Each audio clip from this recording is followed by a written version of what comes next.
পরদিন সকালে রমেশের যখন জ্ঞান ফিরল, সে দেখতে পায় তার মাথা গাড়ির স্টিয়ারিংয়ের মধ্যে লেগে আছে। কিন্তু অবাক করার বিষয় এটাই, ট্যাক্সির একটা কাঁচও ভাঙেনি, এমনকি তার শরীরে কোনো আঘাতও নেই। ঠিক সেই গাছের সামনেই দাঁড়িয়ে আছে।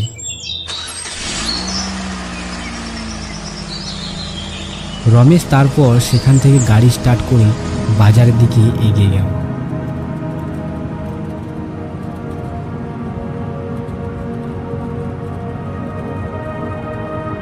পরে সে তার বন্ধুদের সব ঘটনা খুলে বলল এবং তার ড্রাইভার বন্ধুদের কাছ থেকে জানতে পারে আজ থেকে প্রায় 5 বছর আগে ঠিক এই 15ই ফেব্রুয়ারির দিনে এই জঙ্গলে একটা গাড়ির গাছের সাথে অ্যাক্সিডেন্ট হয়। সেই গাড়িতে থাকা স্বামী স্ত্রী দুজনাই মারা যায়। শোনা গেছে গাড়ির মধ্যে থাকা স্বামী স্ত্রীর মধ্যে বিকট ঝগড়া শুরু হয়েছিল।